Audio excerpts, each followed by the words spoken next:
ஜெயம் ரவி அவருடைய மனைவி ஆர்த்தியை டிவோர்ஸ் பண்ண போறதா அறிவிச்சதை பத்தி தான் சோஷியல் மீடியால இப்ப பலருமே பேசிட்டு வராங்க. செப்டம்பர் 9ஆம் தேதி ஜெயம் ரவி ஆர்த்தியை டிவோர்ஸ் பண்ண போறதா முடிவெடுத்திருக்கான்னு ஒரு அறிக்கையை அவரோட எக்ஸ் பிளாட்ஃபார்ம்ல போஸ்ட் பண்ணியிருந்தாரு. ஆனா ஆர்த்தி ஜெயம் ரவியோட இந்த முடிவை பத்தி எனக்கு எதுவுமே தெரியாது, நான் பிரச்சனையை சரி பண்ண பல முறை பேச முயற்சி பண்ணியும் அவர் பேச முன்வரல, மேலும் எங்களோட 2 பசங்களும் அவர் இல்லாம தவிச்சு போயிருக்காங்கன்னு குற்றம் சாட்டி இருந்தாங்க. என்னை பத்தி வர தப்பான வதந்திகள் ரொம்பவே காயப்படுத்ததுன்னு ஆர்த்தி சொல்லியிருந்தாங்க. இப்படி ஆர்த்தி சொல்லியிருந்த நிலையில திடீர்னு ஜெயம் ரவியையும் பெங்களூரை சேர்ந்த சிங்கரான கெனிஷா பிரான்சிஸையும் சேர்த்து வச்ச செய்திகள் வெளியாச்சு. கெனிஷா தான் ஜெயம் ரவி ஆர்த்தியை டிவோர்ஸ் பண்றதுக்கு காரணம்னு செய்திகள் வெளிவரவே ஜெயம் ரவியும் கெனிஷாவை தேவையில்லாம இதுல இழுக்காதீங்க, அவங்க ஒரு லைசன்ஸ்டு சைக்காலஜிஸ்ட், அவங்க கூட சேர்ந்து ஃபியூச்சர்ல ஹீலிங் சென்டர் ஸ்டார்ட் பண்ண போறேன், அதுதான் என்னோட நோக்கம், அதை கெடுக்காதீங்கன்னு ரெக்வஸ்ட் பண்ணியிருந்தாரு. ஜெயம் ரவியோட இந்த ஸ்பீச்சை பார்த்த பலருமே அப்ப வெளிவந்த செய்திகள் எல்லாம் உண்மைதான் போல, இவர் கெனிஷா கூட தான் ரிலேஷன்ஷிப்ல இருக்காருன்னு பேச தொடங்கிட்டாங்க. சிங்கர் கெனிஷாவும் ஜெயம் ரவி என்னோட கிளைண்ட் மட்டும் தான், எங்களுக்குள்ள அந்த மாதிரி எதுவும் கிடையாது,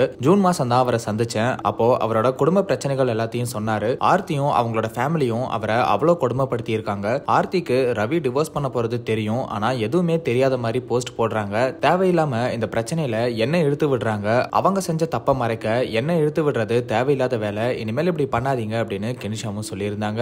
மேலும் ஜெயம் ரவி என்கிட்ட அவருக்கு நடந்த எல்லா கொடுமைகளையும் சொன்னாரு, அதை எல்லாத்தையும் நான் நோட் பண்ணி வச்சிருக்கேன், அவர் அனுமதி கொடுத்தாலும் சரி கொடுக்கலனாலும் சரி நான் கோர்ட்ல கண்டிப்பா இதை ஆர்த்திக்கு எதிராக ஆதாரமா சப்மிட் பண்ணுவேன் அப்படின்னு ரொம்பவே ஆதங்கப்பட்டு கெனிஷா இது விஷயமா பேசியிருந்தாங்க. இந்த நிலையில ஜெயம் ரவியும் அவருக்கு நடந்த கொடுமைகள் எல்லாம் என்ன அப்படிங்கறத டீடைலா சொல்லியிருக்காரு. ஜெயம் ரவி என்ன சொல்லியிருக்காருன்னா, நான் ஆர்த்திக்கு டிவோர்ஸ் தொடர்பா 2 முறை நோட்டீஸ் அனுப்புனேன், அவங்க சைன் பண்ணி தான் வாங்கினாங்க, ஆனா நான் டிவோர்ஸ் பத்தி அறிக்கை வெளியிட்டதும் அப்படி ஒரு விஷயமே தெரியாதுன்னு சொல்றாங்க, மேலும் என்னோட 2 பசங்களையும் நான் தவிக்க விட்டேன்னு சொல்றாங்க. செப்டம்பர் 9ஆம் தேதி நான் டிவோர்ஸ் அனௌன்ஸ் பண்ணேன், அதுக்கு 2 நாள் முன்னாடி என்னோட 2 பசங்களும் என் கூட தான் இருந்தாங்க, சின்னவன் கிட்ட இந்த டிவோர்ஸ் பத்தி எதுவும் பேசல, ஆனா பெரியவன் கிட்ட பேசினேன், அவன் உன்னோட முடிவு புரியுதுப்பா, ஆனா அம்மா அப்பா நீங்க சேர்ந்திருந்தா நல்லா இருக்கும்னு சொன்னா, நானும் சேர்ந்திருந்தாதான்ப்பா இன்னுமே பிரச்சனை வரும், நான் உங்களை விட்டெல்லாம் போக மாட்டேன் அப்படின்னு பேசியிருந்தேன். மேலும் என்னோட இன்னொரு பையனுக்கு ஆகஸ்ட் மாசம் பர்த்டே, அதை செலிப்ரேட் பண்றதுக்காக நான் ஐடிசில காலையில இருந்து ஈவினிங் வரைக்கும் வெயிட் பண்ணேன், ஆர்த்தியும் பையனும் வரவே இல்லை, அதுக்கப்புறம் தான் அவங்க பையனை கூட்டிட்டு ஸ்ரீலங்கா போயிட்டாங்கன்னு தெரிஞ்சது, ஆனா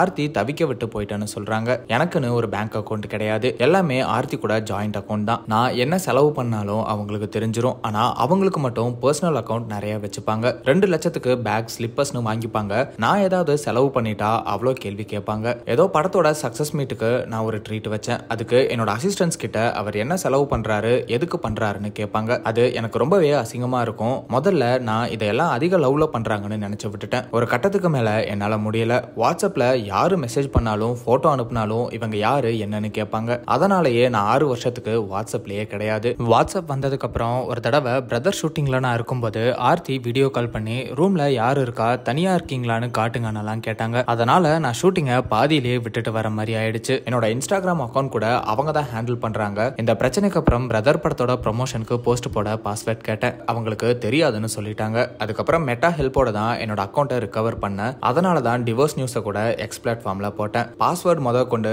பாஸ்போர்ட் ஆதார் கார்டுன்னு என்னோட திங்ஸ் எல்லாமே இவங்க கிட்ட கேட்டு போலீஸ் ஸ்டேஷன்ல அது ஒரு பெரிய பஞ்சாயத்தே நடந்துச்சு. அவங்க அம்மாவோட ப்ரொடக்ஷன்ல 3 படம் பண்ணேன், முதல் படம் அடங்கமறு நல்லா தான் போச்சு, ஆர்த்தி தான் வருஷத்துக்கு ஒரு தடவையாச்சு அம்மாக்கு ஒரு படம் பண்ணுங்கன்னு சொல்லி கேட்டாங்க. அதுக்கப்புறம் பூமி படம் பண்ணேன், வேற ப்ரொடக்ஷன் ஹவுஸ்ல கூட படம் பண்ண முடியாத மாதிரி கால் ஷீட்லாம் ப்ராப்ளம் வந்துச்சு, பூமி படமும் தியேட்டருக்கு வராம ஓடிடிக்கு போச்சு, ஆனாலுமே லாபம் தான் வந்துச்சு, இந்த 2 படமுமே லாபமே வரலன்னு சொன்னாங்க. எனக்கு அப்போ ஒண்ணுமே புரியல, நானுமே விட்டுட்டேன். ஆனா சைரன் படம் அப்போ ஏன் இந்த சேனலுக்கு இன்டர்வியூ கொடுக்கல, ஏன் தெலுங்குல ப்ரொமோட் பண்ணலன்னு கேள்வியா கேட்டாங்க. அப்போதான் எனக்கு ரொம்பவே கோபம் வந்துருச்சு, இதுதான் இது எல்லாத்துக்குமே ஆரம்பம், அந்த டிப்ரெஷன்ல தான் நான் ஃப்ரெண்ட்ஸ் கூட இருந்தேன், ஆனா ஃப்ரெண்ட்ஸுக்குமே நெருக்கடி கொடுத்தாங்க. அதுக்கப்புறம் தான் நான் சைக்காலஜிஸ்ட் கெனிஷாவை மீட் பண்ண போனேன், இதை பத்தியெல்லாம் பேசுறதுக்கு நான் கார்ல தான் போனேன், அப்படிதான் இவங்களுக்கு நான் கோவா போனதெல்லாம் தெரியும், அது நான் தெரிஞ்சே தான் போனேன். மொத்தம் 10 வருஷம் எங்களுக்குள்ள லவ் இருந்துச்சு, அடுத்த 3 வருஷம் என்ன ஆச்சுன்னே தெரியல, அடுத்த 2 வருஷம் எனக்கு கொடுக்கப்பட்ட மரியாதையை பத்தி சொல்லணும்னா எனக்கு வீட்டுல சுத்தமா மரியாதையே கிடையாது, வீட்டுல வேலை செய்யறவங்க முன்னாடி எல்லாம் என்ன அவங்க திட்டுவாங்க, இவ்வளோலாம் எனக்கு கொடுமைகள் நடந்திருக்கு அப்படின்னு ரொம்பவே வருத்தப்பட்டு ஜெயம் ரவி பேசியிருக்காரு. இப்போ ஜெயம் ரவி மும்பைக்கு ஷிஃப்ட் ஆயிட்டதா சொல்லப்படுது, மும்பை ஏர்போர்ட்ல இருந்து இப்போ வீடியோ வெளியாகி அந்த வீடியோவும் வைரல் ஆயிட்டு இருக்கு. ஜெயம் ரவி மும்பையிலேயே ஆஃபீஸ் ஓப்பன் பண்ணிட்டாருன்னு பாலிவுட்ல படம் பண்ணவும் பிளான் பண்ணியிருக்காருன்னு பேசப்பட்டு வருது. இந்த நிலையில ஆர்த்தியோட வீடியோ ஒன்று சோஷியல் மீடியால பயங்கரமா வைரல் ஆயிட்டு இருக்கு. அதுல ஆர்த்தி என்ன சொல்லியிருக்காங்கன்னா, ஜெயம் ரவி சண்டையே போட மாட்டாரு, நான் தான் போடுவேன். அவரு ரொம்ப ஈஸி கோயிங் கேரக்டர். அவர் எல்லாத்தையுமே காம்ப்ளிகேட் பண்ணிக்க மாட்டாரு. நான் தான் எப்போதுமே எல்லாத்தையுமே ரொம்ப பெருசா பார்த்து அதை ஓவர் திங்க் பண்ணி பெரிய பிரச்சனையா மாத்திருவேன்.